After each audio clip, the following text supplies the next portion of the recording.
So I was an atheist, as you might have heard. I was a firm atheist. I was converting to atheism, well, just having attempts of converting to atheism. You were baptizing in the name of atheism. Yeah, baptizing in the name of absolutely nothing. I sprinkle you with vodka. But you know, I could reason pretty well. I could give some pretty good arguments in my atheistic times. I would read the literature and Nietzsche and Sartre and Camus and what's his name, Dickens with the selfish gene and so forth.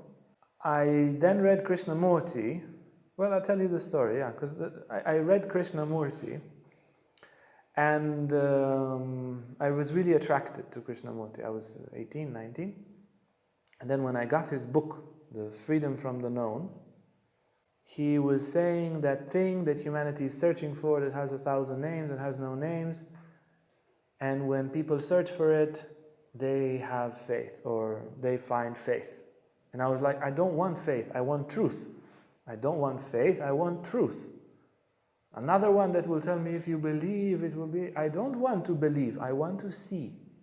And he said, and then faith always brings to violence. And I was like, oh God, I love this guy, I'm going to read the whole book. Unknowingly, that I read all, I don't know what, 30 of his books. I would read him every day for a couple of years. Quite an experience. Krishnamurti for me was a landmark in my life. But the same Krishnamurti unknowingly brought me to have faith. It was maybe not his intention, maybe it was. He just lured me in. So anyway, Krishnamurti teaches how to see for yourself. No teacher, no path, no guru, no tradition. You be consciousness. You be lucid. You see without changing what you see. You be attentive. And then I trained that. I would read and train. I would read and train my attention. Train this viewing. And then I could start to feel energies. And then I got to the course and learned about the chakras, and I thought, no, the chakras are fantasies. I didn't believe in the chakras. I felt them, but I didn't believe in them for a while. And then I read that Krishnamurti himself would feel the chakras and that he met God and that he wouldn't speak about it. So that helped me to have faith. And then gradually, I just loved practicing. And the practice would gradually have such, even my faith was small, my practice was so big that even that little crack of faith, it was constantly pounding from the practice. And then some peak experiences appeared, and I realized God exists, and I lost my faith after, to a degree. When I went to America to make money, that's what happens. And then I regained it in time. But it is more and more, it is not the ending. You understand? I have not yet raised the dead or anything like that. That's faith. Yeah, it is. My faith is a work in progress, and the godly attribute of godly faith is one of my best friends on this process. Yes, so this is a touch of my story. So I can also not raise the dead yet. Sometimes with Uriel I manage. When he dies a little, then I can resurrect him. But otherwise not really.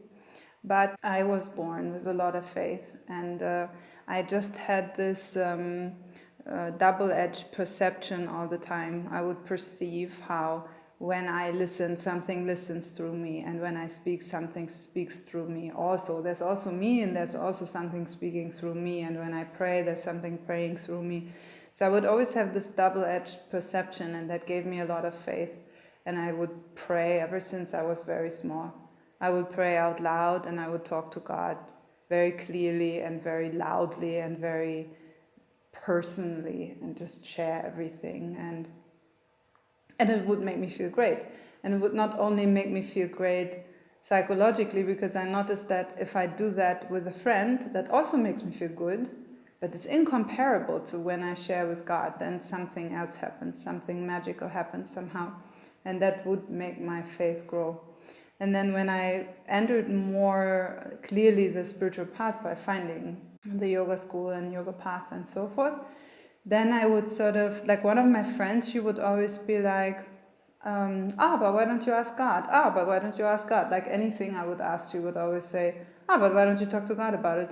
And I mean, I would be already talking a lot to God, but then I was like, oh yeah, I could talk to God a lot more. So then I just started to talk to God a lot more and share a lot more and thank God a lot more.